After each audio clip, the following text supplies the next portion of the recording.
Hello! At welcome sa Bloom Tarat Tarat Radio Station. Ngayon ay magbibigay kami ng maikling gender situationer na tumatalakay sa kalagayan ng kasarian sa sektor ng batas, edukasyon, ekonomiya at kalusugan. Humayon at makinig! Kami ay naniniwala na mabuti ang may alam. Transgender women are women, transgender men are men. Ipasa ang SOGI Bill, isulong ang gender equality. If we review the Constitution, we can see how the protection of the rights of all humans is at the core of the state's duties. It can also be noted how our Constitution sees the importance of separating the church and the state when it comes to the government's processes. With these provisions and with the consideration that the Constitution is the supreme law of land, it is only just and right that all laws drafted, passed, and enforced by the state are for the realization and protection of the labor, education, and health rights of everyone, especially those who are marginalized and vulnerable. Now, we will analyze whether our current laws reflect the ideals of our Constitution.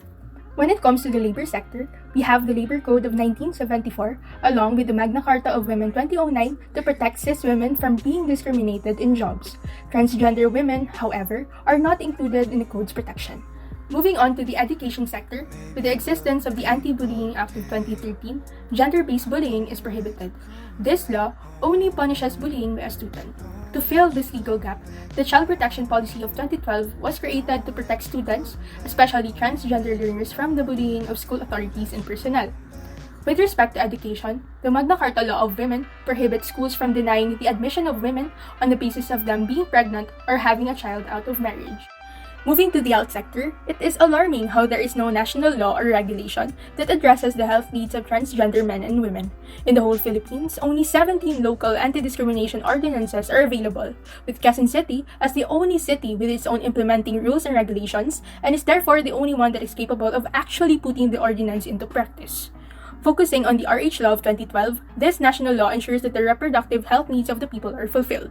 This law mandates that the national government and public institutions to distribute free contraceptives, offer reproductive health services, and conduct sex education. Now, when it comes to the Magna Carta of Women, there's an issue with the provisions and definitions under the law because it excludes those who are not assigned as female at birth. This, in return, excludes transgender women from enjoying the same benefits along with cis women. For the VAUC law, there are advocates pointing out the absence of such law that could also protect men who are abused. Looking into the future, you can see the possibility of our national laws progressing. Starting with the SOGI Bill, this bill could ensure that no one is discriminated based on their gender. This law is categorized under transgender people because this is the first step that our national government could take to ensure that their rights are recognized. Along with this bill, advocates are also pushing for hate crime law and gender recognition law to be legislated. Looking at the Divorce Bill of 2020, this bill considers divorce as a women's rights issue because it liberates women from being chained down to abusive and irreconcilable marriages. Lastly, with the issues for cis men, House Bill number 4888 is aiming to expand anti-VAUC law to also support and protect abused same-sex partners and husbands. Today, we can see that there is much advancement when it comes to the laws that protect cis women. However, we cannot say the same for transgender women and men. And as to the separation of the church and the state, the presence of the church is still influential. However, with the divorce bill being approved, we can see a slight deviation from conservativity. As to the existing laws and policies, their real protection is only manifested when people are able to exercise their rights under the law and when the mandated institutions are able to implement and enforce such laws. So let's now move on to gender in labor and employment. This will tackle the statistics, gender-based violence, and LGBTQIA+ relations in the work environment, starting with labor force participation gap. From the PSA fact sheet published in 2019, women is at 46%, while the men's is at 74.8%. So there is a high disparity between the two. But in LFPR 2012, this percentage was actually higher. Women's were at 50%, but the percentage points was actually particularly the same at about 28.5 percentage points. This varies on age groups because there has been an increase in the fraction of economically inactive women who stayed at home, those aging 35 to 60 years old. So what are the determinants of labor force gap? This will be multiple burdens. 60% of economically inactive women have cited household and family duties for not working or looking for work. Some of these are marital commitments. Married women are less likely to participate by 12.5% than single women, while married men are actually more likely to participate by 6.6% rather than single men. There's also the maternal role. Having a young child or having children decreases the probability of labor force by 7.4%, but in men, it actually increases by 3.8%. What are the other gaps? Unpaid domestic care and work gap. Women provide 84% of the total household time allocated to the child care. However, only 3% of men who have reported this said that they also contributed to household and child care. There's also the vulnerable employment rate gap. Their labor force participation rate is around 30 percentage points lower than that of men in the past decade, meaning that poor Filipino women actually have a bigger struggle in looking for jobs and employment. Next is social protection. This is the Social Assistance, Insurance, and Labor Market Program. In 2009, the Social Protection Index, published by the ADB or the Asian Development Bank, said that there should be a 0.085 index as measured for everybody. But for women, it was 0.040, and for men, it was 0.045. So why is there a big difference between the index and the social protection that should be for everybody? This is because of employer gender-based violence. Employers find loopholes in order for women to not receive any social protection, such as high qualification of location, marital status, and etc. Let's now jump on to gender-based violence at work. As we see here in this table, for men, the positive stereotypes are 1, they are given preferential treatment, such as the powerful positions in the workplace. 2, they seem to be the decision makers. They usually have higher incomes, and there is a particular wage gap between men and women. For women, the disparity is that their roles from their household, the traditional household roles, are now attached to them as a career woman. They're seen as the extension of their traditional household roles, just caring for nursing and domestic chores for domestic work. While both sexes actually experience the same things. For example, educational system which enriches this reinforcement of gender stereotypes. Second, there is pre-employment gender bias. There is a certain explicit gender preferences for certain job vacancies. And lastly, contractualization of all workers, whether male or female. The other gender-based violence extends to sexism and objectification, abuse and intimidation, unpaid work, and non-paid overtime. This is rooted in patriarchy. Moving on to the LGBT relations in the workplace. 53% of LGBTQ employees heard lesbian and gay jokes at work. 37% heard bisexual jokes, 41% heard transgender jokes. LGBT people are associated with certain professions such as sex work and cosmetics and etc. This boxes them into stereotypes. LGBT people actually face a lot of discrimination when in the workplace. They are expected to dress a certain way, they are expected to act a certain way, and this affects them in their mental health and in their social health. We now move on to gender in education. Statistics show that females further males in almost all aspects when it comes to education. Enrollment percentages with a 71 to 60 in secondary education and 57 to 43 in tertiary education. The female participation rate exceeds that of males by almost 10%.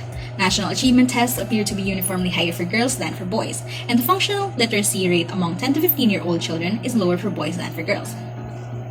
Literacy is universal, with rates above 98% for both sexes, which is good. Now there is this thing we call the reverse gender inequality phenomenon. Now what is it? It means that the nature of the school environment itself is not gender neutral and stereotypes impede boys' potential and achievements. Gender-based grading. Female teachers are important factors that affect boys' academic achievements. Basically, female teachers are prone to favoritism and giving their female students higher grades than males.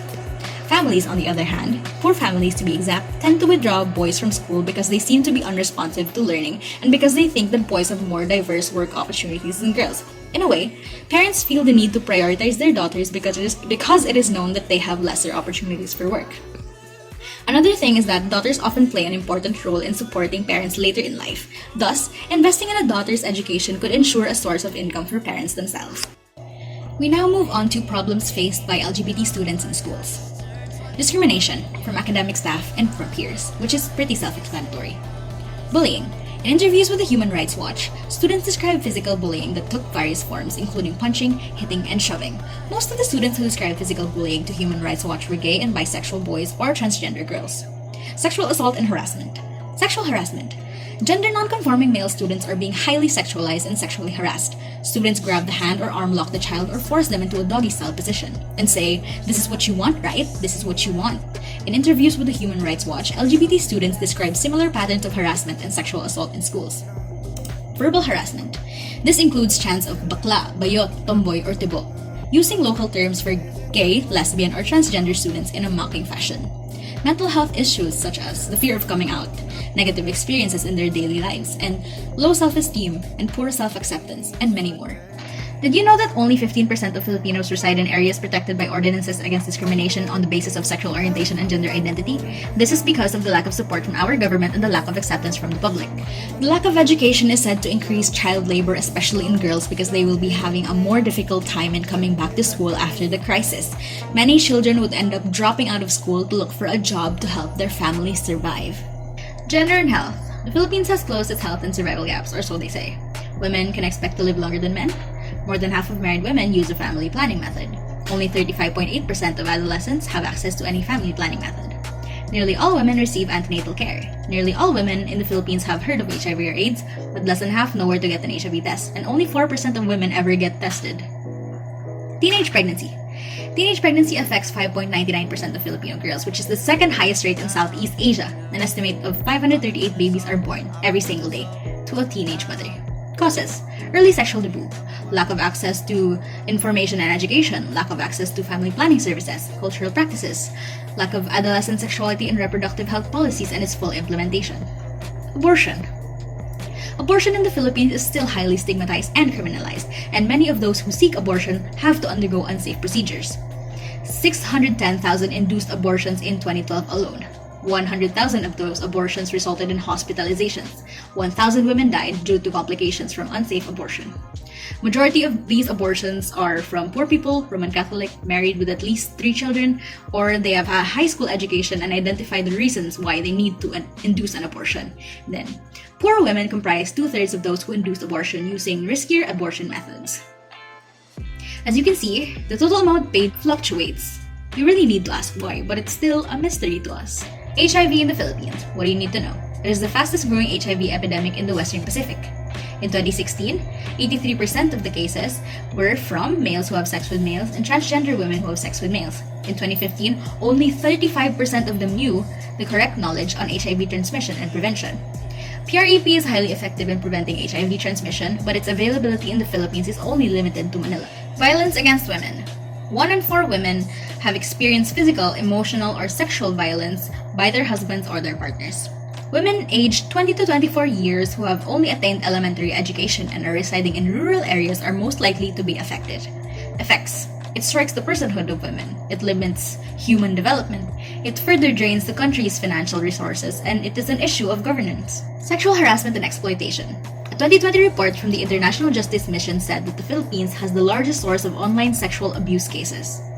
Studies showed that the median age of online sexual exploitation cases is 11 years old, and that it is usually a family-based crime, 41% of which are biological parents and 42% of which are other relatives. The lockdown has heightened the economic vulnerability of Filipino families and have forced them to explore online child exploitation and facilitated the increase of supply and demand for illegal and exploitative materials from the Philippines.